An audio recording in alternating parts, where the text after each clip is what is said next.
Hey BookTube, it's Jackie. How's it going? If you're new to me, it's the first time you're seeing my face. Hello, what's up? My name is Jackie. I sit on my floor and I talk about books. So that's why you're here, because that's what's going to be happening today. If you are not new to me, thank you for always tuning in, the continued support. I really do appreciate it. As you can see from today's title of the video, I have a book review for you. And this is on A Salient in Flanders by Alan R.M. Thrush, and it looks like this. This is one of my Readsy Discovery books. If you are not familiar with Readsy Discovery, it is a company that reached out to me a few months ago and asked me to be one of their video reviewers. And this is my third selection with them.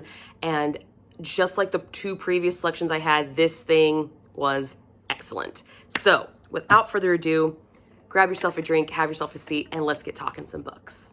Specifically, this one. Okay. So, like I said, this is A Salient in Flanders, written by Alan R.M. Thrush. From what I've gathered, this is actually his third novel. And you can tell that he is not a debut author. He's been around a while, and he wrote this with definitely the finesse of a seasoned author.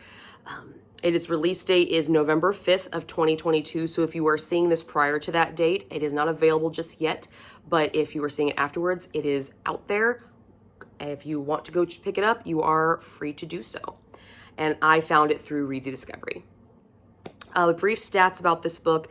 This is World War I historical fiction. So a very broad field, but also very narrow at the same time. And also, I would consider this military fiction as well. It is heavy on the military side and the strategic side of World War I.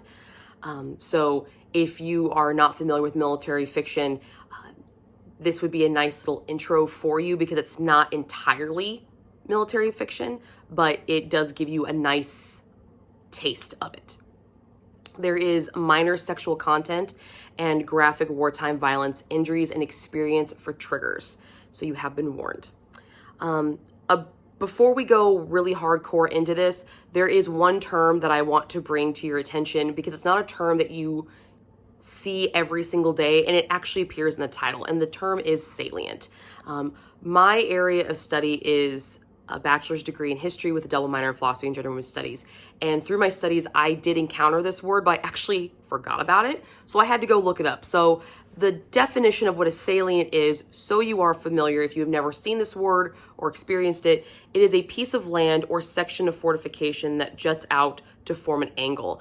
And the crux of most of our military conflicts and battle scenes actually take place in a salient. So I wanted to make sure you guys were aware of what it was before going into it.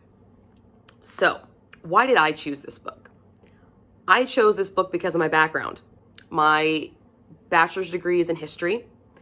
I am a women's history major, but I did take quite a few military history classes in my undergrad, and it was something that I just loved. I loved everything to do with it. I actually almost debated going into that as a specialty because I had so much fun with it, and I'm a military brat. My dad served in the Navy for 23 years, so I understand the military background and the military scenes going into this, and World War I also was one of my favorite wars to study. It's just so complex. It's so, I mean, it's the Great War. That's its nickname. So there's just so much that an author can go into when talking about World War I.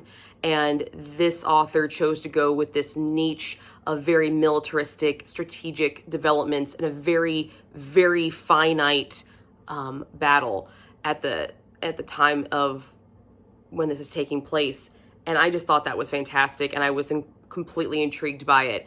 And that's the main reason I chose this book, is because it just spoke to me. It was definitely something I want to pick up, and this cover's kick-ass. So, all right, the summary of this book, and I'm going to read you directly the summary that I was provided through Readsy Discovery.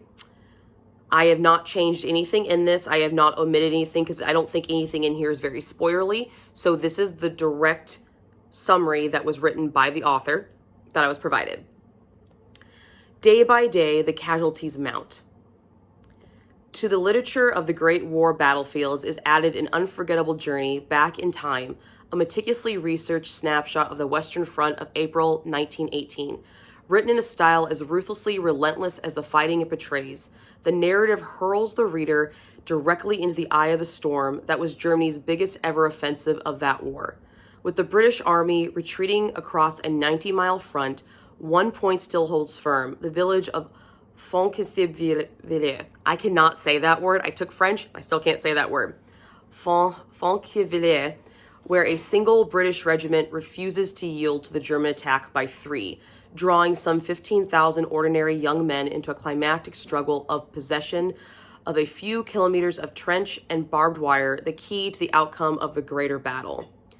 For many, the engagement will be their last, even as all dream of home and sweethearts. The colossal German offensive gathers momentum to become an all-consuming juggernaut that brings the two sides into deadly collision within the cauldron of the trenches. None can avoid the rage and the flame of intense bombardment, frontal assault, desperate defense, and brutal counterattacks. The struggle assumes an unforeseen intensity. Will any survive to taste victory? If that does not make you want to fucking read this book, I don't know any other synopsis of this book to tell you. This thing sounds amazing. And when I read that, I read it to my dad, who's also a big historian, and he looked at me point blank and said, "Jackie, if you don't read this fucking book, I am. You need to read this book. You want to call yourself a history major? You want to call yourself a historical fiction lover? Read this fucking book." So that's what I got to work with. And this summary did not disappoint. I got everything this summary read, and then some. So what worked in this book? The historical context. This thing was researched to within an inch of its life, and it is very, very obvious, and it is awesome. The way Thrush infuses his historical context into literally every single sentence. It sounds, based off what I just said, like you're reading a history textbook. It's not. This is what I wish history textbooks fucking read like. They would be so much more interesting. So much more interesting. And I'm a history major. This thing is so on point. All the historical context is there. It's accurate to the point that I can research it. And it's just, it was so well done. The way he weaves it in, it doesn't make you feel like you're reading just historical facts. It makes you, he's really telling the story that is history. History is his or her story. And in this book, he is telling the story part of it. And it is just fan-freaking-tastic. He does such a great job with it, which leads me into the next point that works so well in this. This book is so detailed and so immersive, you will get lost in it. You will get lost, you will zone out, and you will feel everything. It is so encompassing. It's one of those immersive experience books, and it's just, it was stunning. Specifically the battle sequences. There's one battle sequence in here that I was sitting there reading it, and my daughter came out to wish me good night. And I just kind of was like, okay. Like, I didn't really even acknowledge her because I was so engrossed in it. It's one of these books that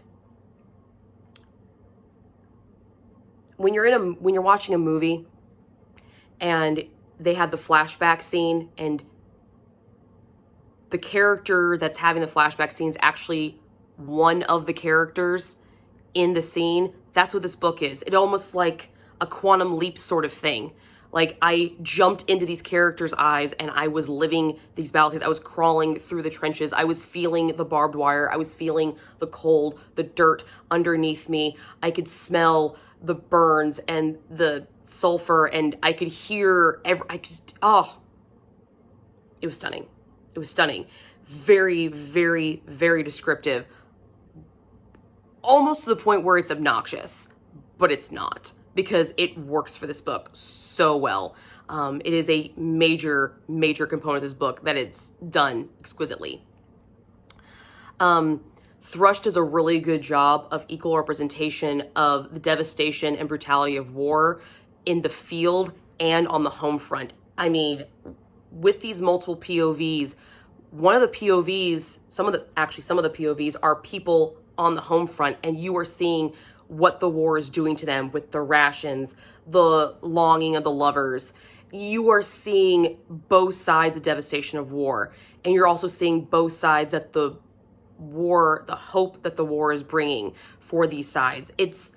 He did so well in it that he didn't go so heavy over here that this area is sacrificed. It's such a nice balance of the two that if you are not big on military history and war stories, you are still going to enjoy this book because of that home front element. You're still going to get behind the characters that are left at home and appreciate the war side element of the story. If you are a war story kind of heavy person, you are going to appreciate the home front because of the picture it gives you with the war side. He did this phenomenally. He did an excellent job of this. The emotions that the author invokes in you. This book made me angry. It frustrated me. It hurt me. It caused me to feel these longing emotions, and it brought out this unrequited, unfinished, unsatisfied love that starts. And it's so many good things in this book. So many good things.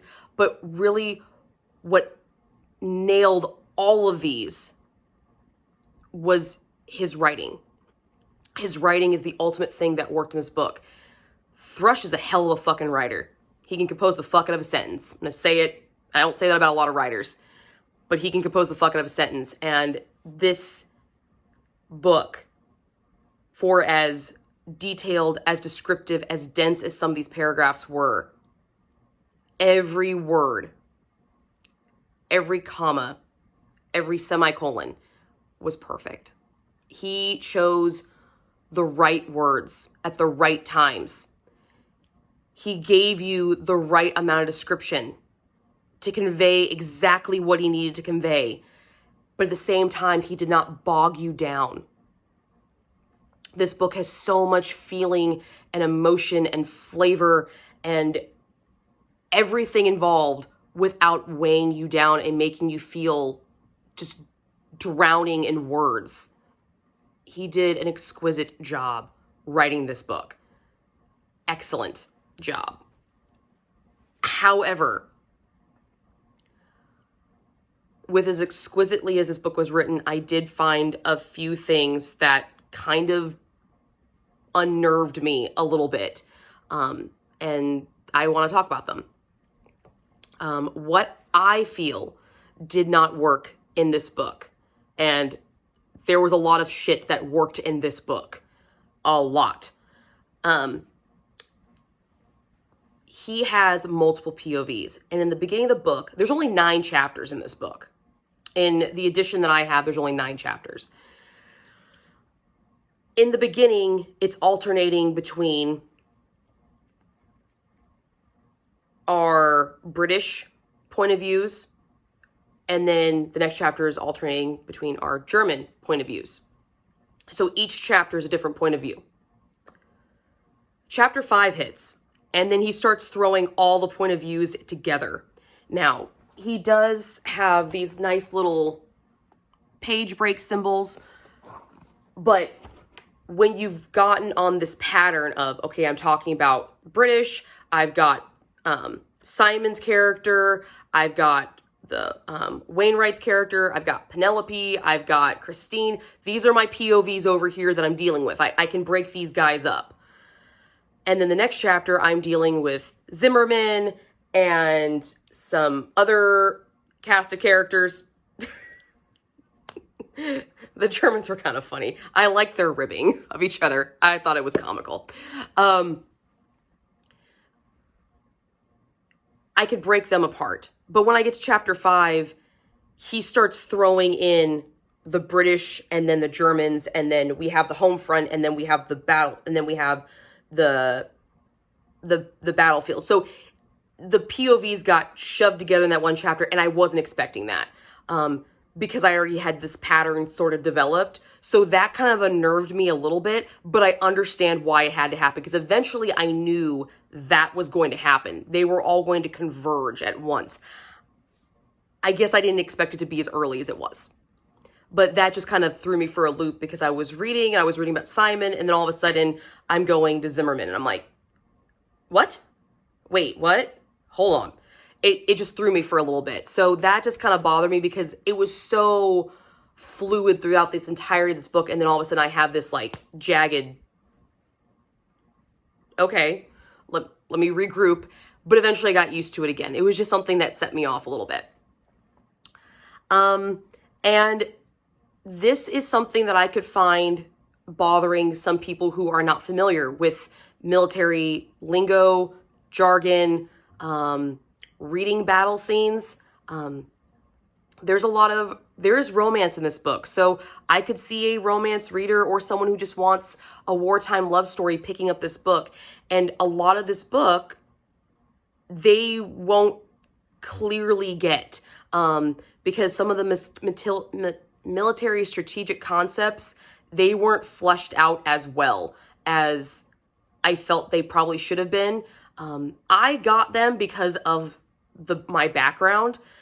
I understood them, but I could see some of my friends reading this book and enjoying it without a doubt, but they would be losing some of the beauty of it because some of those military concepts were not fleshed out as well. And I'm not talking about his description. I'm talking about just the basic kind of understanding of what this is. There was one scene where he was describing how the trenches were built on the German front.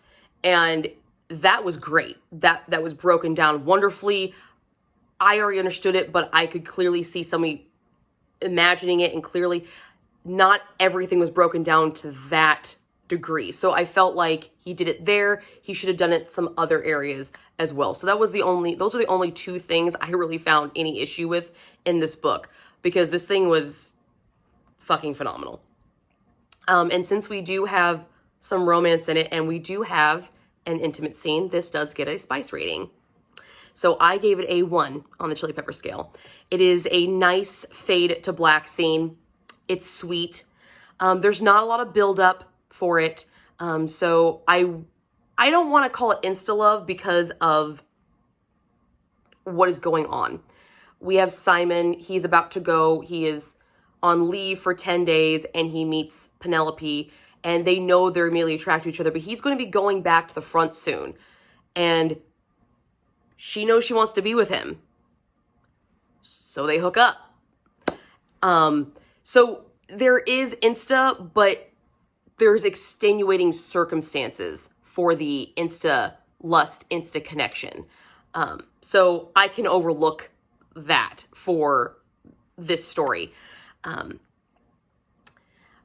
I would have liked a little bit more buildup of the romance, but you do get it. You get the, not so much the buildup, you get the longing afterwards, after he leaves, and the longing to see him again, the longing for him to see her, and the struggle to survive just so he can go back home to her. You get a lot of that, which really makes up for not having the buildup. So we do get that bone thrown, that we get to see the other side of the romance. An easy way to say it. Yeah, it was a nice fade to black scene. I appreciate it. I enjoyed that it was there. I definitely enjoyed it. And I enjoyed the fact that he made her the aggressor. I thought that was fantastic. For the time period, I thought that was brilliant. Thank you for that. Thank you. That was fantastic. I loved it. I really liked her character, even though she was doing some shady stuff, just saying. But I liked the fact that she was not afraid to go for what she wanted. Excuse me. Especially seeing the time period that this book is set in. I thought that was wonderful. My final thoughts. If you love World War I historical fiction, this is a book you will appreciate. You will appreciate the home front side. You'll appreciate the war side. You will appreciate the detail and the history and the research that went into this book. You will appreciate all of it. I think it's fantastic. Excuse me. If you like military history and military fiction, you will enjoy this book. This is definitely right up your alley, without a shadow of a doubt. And even if you don't really like romance in it, the romance isn't so heavy that it's going to bog down your love of the military. It's just going to emphasize it more, especially seeing that when you're in battle, sometimes you make emotional decisions. Even though you have military coordinates, you have military plans, we're still human. We have that emotional component that drives us. If you like books that create an immersive experience for you, an immersive environment that suck you in and don't let you go, if you look for books like that, if that is the type of read that you want, a book that you will sit down and in one sitting finish because you cannot put this thing down because you are so engrossed in it, you're so lost in it, this is a book for you. You will appreciate this. This is right up your alley, and you will have a great freaking time with this book.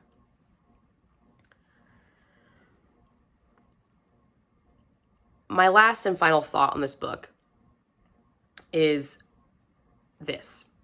When a few years ago, I took my dad to the World War I National Museum for a Father's Day trip. I had already been there. It's located in Kansas City, Missouri, and I knew he would have an amazing experience. So I took him there, and I wanted to buy him something. I bought him something in the gift shop, and I wanted to buy a book. And so I let him pick out the book I was going to purchase. And he told me to buy this, All Quiet on the Western Front by Erich Maria Remarque. And he told me no historian is worth their salt if they've never read this book. So I had to read this book. When I read this book, when I read Thrush's book, it gave me that same feeling of when the first time I read All Quiet on the Western Front.